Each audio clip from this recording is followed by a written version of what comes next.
Hello, everyone, and welcome to englishpod. My name is Marco. Hi, guys. My name is Catherine, and today we have an upper intermediate level lesson for you about some very interesting things. That's right. Today we're going to talk about fortune tellers, or people that read your future. All right. So if I want to know who I will marry, if I will be rich, I will go to this fortune teller, and she or he will tell me what's in my future. That's right. It's very popular in many cultures around the world, many different ways of reading your future or telling you your future. So let's jump into this dialogue and see what's going on today.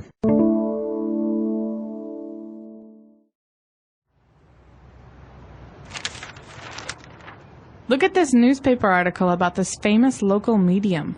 It says that she is really gifted and so popular now that she's booked solid with appointments for the next 12 months. You don't really believe in all that hocus-pocus mumbo-jumbo, do you? Well, I have had many friends that went to a psychic and got their palms read, and most of the things the psychic told them came true. Of course it does. They tell you general and obvious things like that you'll be successful or have a big house. I think most of the times they're just scam artists. Well, historically, it's a practice that many cultures share. Reading the tarot cards. In the East, they would even read tea leaves. I even heard that there are people that make you smoke a cigar and then read your ashes. All superstitious nonsense. I would still like to go to one and see what he or she has to say just for kicks. Great. I'll make an appointment. All right, we're back. So a lot of interesting things here. Let's take a look at some of those words on language takeaway. Language takeaway. So in language takeaway today, we are focusing on some words that describe fortune telling, but also the different ways of doing so. Mm-hmm. The first word we have is actually a name for a person who can read the future, right, Marco? That's right, a medium. In the dialogue, we hear about a woman who is a medium and is very talented. Actually, a medium is interesting because a medium is a person who can communicate with the dead. That's right. Or who can communicate with the other side. Mm-hmm. And if you think about medium, I mean, they mean the same thing. Mm-hmm. It's, someone who is in the middle of two things. And so a medium can maybe transmit these different ideas or signals. Right, exactly. So it's a person that basically communicates, as you say, with the dead, or someone that can listen to people who are not here anymore. But obviously, they are a type of person that could also use this gift to tell your future, or to have the people who are dead tell you what's going to happen in the future. That's right. And so another kind of person who would do something similar is a psychic. That's right. All right. Now, a psychic is a person who generally will read your future for you, will tell you the future. Maybe the psychic will have a special tool like a crystal ball. Just remember that in English, psych, like psychology, psychosis, has to do with your mind. That's right. All right. So a psychic uses their mind to find out things about you or your future. That's right. So sometimes psychics will claim that they can read your mind as well, right? It's a little scary. So as you say, these are different, these are people who supposedly can tell you your future. And as you said, they use different methods or different tools. One of them is, for example, having your palms read.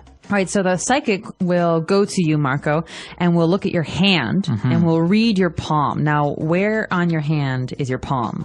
It's on the other side, the side where you grab things with. The inside, so the soft inside part. Yes. And maybe on your palm, you have many different lines.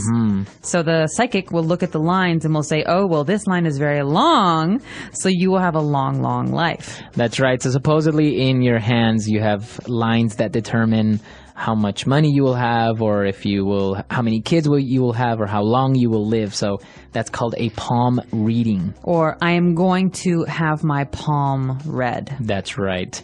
Now the other person doesn't really believe in all that stuff, and says that they are just scam artists. So he's saying that the psychics or the mediums are just scam artists. All right. So what is a scam artist? Well, a scam artist is not a real artist. Right. A scam artist is a thief, someone who will maybe tell you a story or who will lie to you to try and take your money. That's right. So he's not really like a robber, like somebody that will break into your house and take your things. No, he won't use a gun, maybe. hopefully not. But he will tell you a story or will lie to you in a way that makes you want to give him money. That's right. That's right. So I don't know if any of you have ever received an email from someone who said, I am a wealthy person from a different part of the world, and I want you to give me money to help me so I can come to America, and these kinds of things where you don't know the person, he's probably lying to you. It's a very sad story. They say, please give me money so I can come to visit you, and or so I can come and have a good life. That's a scam artist. That's because they probably don't have a bad life. They just want you to give them money. That's right. So that is a scam artist. And well, he went on to say about how all of these things, about fortune telling, about psychics and everything, is just superstitious nonsense. So then the girl went on to explain and saying that it's not really true, that many cultures do things like, for example, read the tarot cards. All right, so we had palm reading first, maybe talking to dead people with a medium. But this is another tool that psychics use to communicate with maybe the dead or to understand the future. So we have tarot cards, and they're actually cards. Right. Like playing cards, but they're a little bit different, right? They don't have diamonds and hearts. They have different pictures. Right. They have pictures of, for example, a king or a queen, or a picture of a river, or different symbols that basically the person who is getting their fortune read will take it and move them and shuffle them, and then we'll start flipping the cards over, and then you will see supposedly what your future will be like. All right, so those are tarot cards, but we have one more word here, and it actually comes from the friend who doesn't believe in these scam artists. Right. It calls it all superstitious nonsense. That's right. So a person that is superstitious believes in superstitions, and those are beliefs of good or bad luck. Yeah, that's right. So if I believe that the number 13 is very, very bad, I will avoid the number 13. I won't sit down in chair number 13. I won't buy a house on floor number 13. Right. Because I'm superstitious. I believe that number is bad luck. That's right. So many people believe that it's bad luck to break a mirror or to walk under a ladder. Yes, also many Americans believe it's bad luck to open an umbrella inside. That's right. So it's interesting because many cultures around the world have different types of superstitions, but we'll talk about that in a little bit. Why don't we move on now to some Fluency Builder and take a look at some phrases.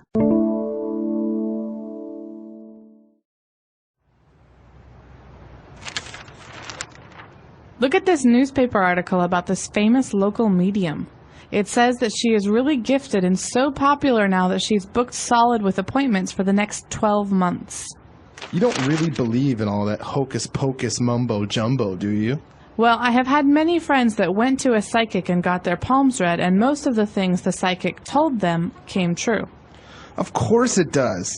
They tell you general and obvious things like that you'll be successful or have a big house. I think most of the times they're just scam artists. Well, historically, it's a practice that many cultures share. Reading the tarot cards. In the East, they would even read tea leaves. I even heard that there are people that make you smoke a cigar and then read your ashes. All superstitious nonsense. I would still like to go to one and see what he or she has to say just for kicks. Great. I'll make an appointment. All right, an important phrase that you don't have to be a psychic to use is booked solid. Now, we heard this at the beginning of the dialogue. Right, because this person is so famous that so many people want to go there and get their fortunes read that this person is already booked solid for the next 12 months. Okay, now booked solid is a very nice colloquial way to describe having no time for anything in English. So basically, if a restaurant, for example, is booked solid, it means there are no tables available. That's right. Nothing is available. Everything is already reserved. Yeah, it happens also with hotels. Some hotels during, I don't know, let's say the Olympics, many of them are booked solid for the entire month. Or you could even say this with your friends. You say, hey, Marco, do you want to hang out Thursday, say 7 o'clock? Sorry, I'm booked solid the entire day. Popular guy. That's right. So you can say that a person is booked solid or that a business is booked solid. Now, this next phrase is kind of more, it's not really real words, but we say they are. Hocus pocus, mumbo jumbo. All right. Hocus pocus is a way to describe superstitious things. Like magic, right? Because I think it comes from, supposedly, it's a spell That's that right. witches or wizards will say, you know, like hocus pocus and things will appear. Abracadabra. Yeah. Hocus. Yeah. Yeah, but basically this is something that we say when we're joking now in English. So I'll say, oh gosh, Marco, I just broke this mirror. 7 years bad luck. Do you really believe in all that hocus pocus? Yes, I'm very superstitious. So hocus pocus here means superstitious. Like magic, superstitious stuff. It's all hocus pocus. What about mumbo jumbo? Mumbo jumbo is also something we say when we're talking about magic or things that are superstitious. So I can say, I don't believe in any of that superstitious mumbo jumbo. It means basically I don't trust it. I don't think it's true. I think it's silly. Right. So mumbo jumbo, you refer to that nonsense, that irrational or unbelievable stuff. That's right. It's irrational. Very good. So hocus pocus, referring to magic. Mumbo jumbo, referring to superstition or things that are not really believable, let's say. And to end the dialogue, the guy said, well, you know what? Okay, let's go to this psychic and see what she has to say, just for kicks. Just for kicks. Now, I love this phrase. I use it a lot. It's very, very colloquial, very spoken English, so you guys should try to use it. It means just for fun. Just for fun. So I'm not going because I believe. Right. Because I just said I think it's hocus pocus mumbo jumbo. Right. But I do think it will be fun. So let's go just for kicks. Just for kicks, yeah. So it means that you're doing something not seriously. You're just doing it for fun. That's right. So you can do anything just for kicks, really. Maybe like if you just sit down and start doing some math problems, just for kicks. Yeah, you would do that, wouldn't you, Marco? Just for kicks. Yeah. Or I'm going to take a singing class just for kicks, even though I don't take singing very seriously. Right. It's not like you want to become a professional singer. You just want to do it for fun. That's right. All right. Great stuff. Why don't we review everything one last time?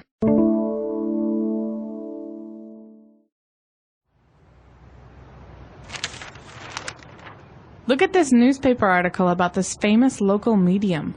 It says that she is really gifted and so popular now that she's booked solid with appointments for the next 12 months. You don't really believe in all that hocus pocus mumbo jumbo, do you? Well, I have had many friends that went to a psychic and got their palms read, and most of the things the psychic told them came true. Of course it does. They tell you general and obvious things like that you'll be successful or have a big house. I think most of the times they're just scam artists. Well, historically, it's a practice that many cultures share. Reading the tarot cards. In the East, they would even read tea leaves. I even heard that there are people that make you smoke a cigar and then read your ashes. All superstitious nonsense. I would still like to go to one and see what he or she has to say just for kicks. Great. I'll make an appointment. All right, so speaking about superstitions, as you said, some superstitions are more local. Like, for example, I think it's Americans that believe it's bad luck to open an umbrella inside a house. Yes. I know that, for example, in China, it's the number 4 is considered bad luck. That's right. So you'll see that many buildings don't have a floor number 4 or 14. Yeah, that's right. And actually, it's similar in Western cultures because some hotels will not have a floor 13. That's right. Are there any superstitions that are from Ecuador? I think Hispanic. Oh, there is one that's very particular with women, with Hispanic women. They will not put their bags, their purses, on the floor. Yes, I've heard this before. What is it? Your money will fly away. Your money will fall out or your money will go away. So so women will not put their bags or their purses on the floor. That's why they will always put it on a chair or on the table. Never on the floor. They're very superstitious about this. Very interesting. Well, have you ever had your fortune told by a psychic? No, I've never. I've seen gypsies. So gypsies are people that don't really live somewhere. They don't settle anywhere. They move around. They go from city to city. And I've seen them, and they've approached me asking me if I want my fortune read. But I don't really believe in that. So it just seems like they wanted me to give them $5 and they would just tell me anything. You think it was mumbo jumbo? I think it was mumbo jumbo. Have you had your fortune read? I've had tarot cards read for me. So. And? To be honest, I don't really remember what my fortune was. I don't remember if it was right or not right, but I do remember feeling very uncomfortable because the things that and I don't believe in these things because I'm not superstitious, but the things that the fortune teller told me I thought were interesting because they were very similar to things that I knew about myself. So I don't know. Yeah, some people, it's interesting because some people will go to a fortune teller just for kicks and will actually agree or find it amazing what the fortune teller told them. And other people aren't really, just not really interested. But it's very, very it's very closely related to different cultures. Some people have witch doctors that also will, cleanse you or tell you your future and stuff like that. That's right. So we're actually very curious to hear about your culture. Do you have superstitions in your culture? And are there traditional forms of fortune telling? Let us know. Our website is englishpod.com. All right, guys. We'll see you there. Bye. Bye.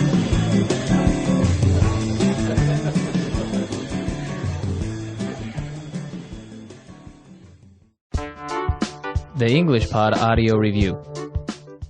Listen to the meaning, then say the vocabulary word. A person through whom the spirits of the dead are alleged to be able to contact the living. Medium. Having great special talent or ability. Gifted. Sensitive to influences or forces of a non-physical or supernatural nature. Psychic. Of, pertaining to, treating, or characteristic of history or past events.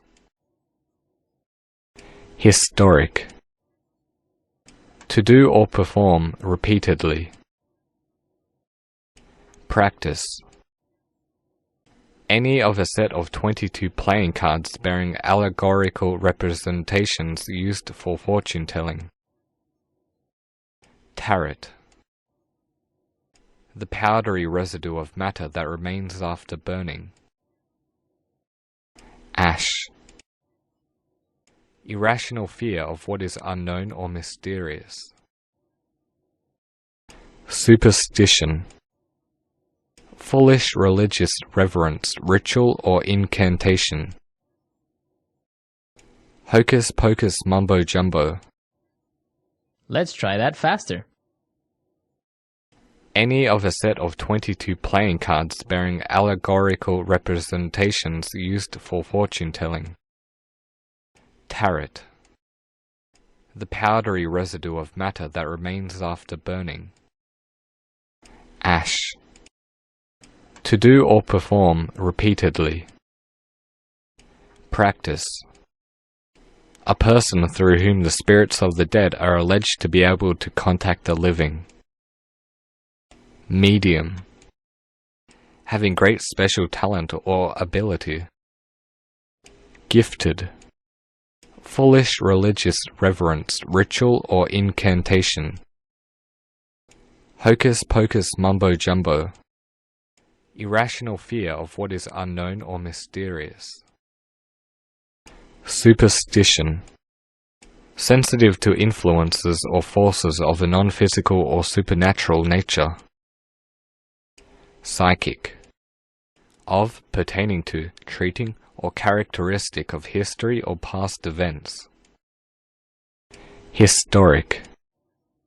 Now say the word and hear it in a sentence. Gifted.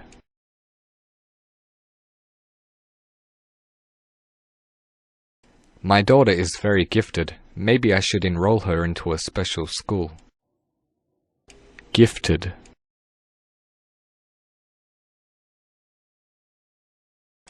They only make fun of him because he is gifted and they are not. Gifted.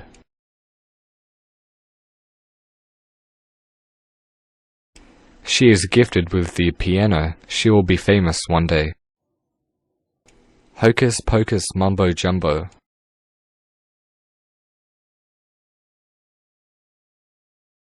I think the idea of aliens is just a bunch of hocus pocus mumbo jumbo. Hocus pocus mumbo jumbo.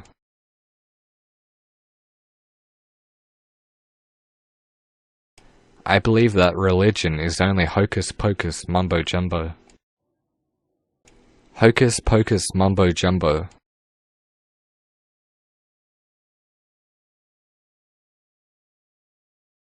The professor tried to convince his students that the theory wasn't hocus pocus mumbo jumbo.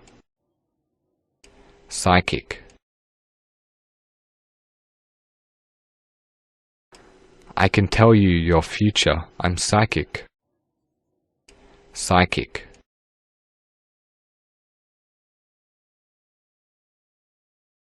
My friend predicted who would win the basketball match. He must be psychic. Psychic.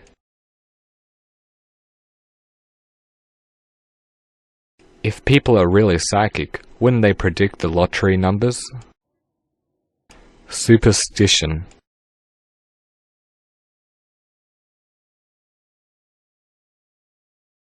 I have a superstition that if I see a black cat, I have to turn around 3 times. Superstition.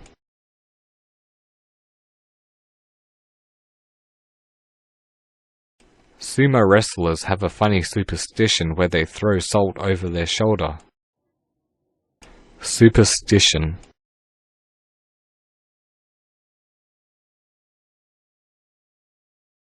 My friend doesn't believe in superstitions. He thinks it's silly to believe in things like that. Ash.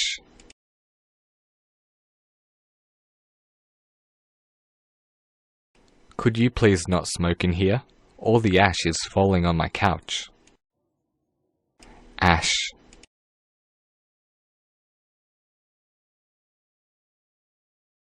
This fire is scary. The whole sky is full of ash and smoke. Ash.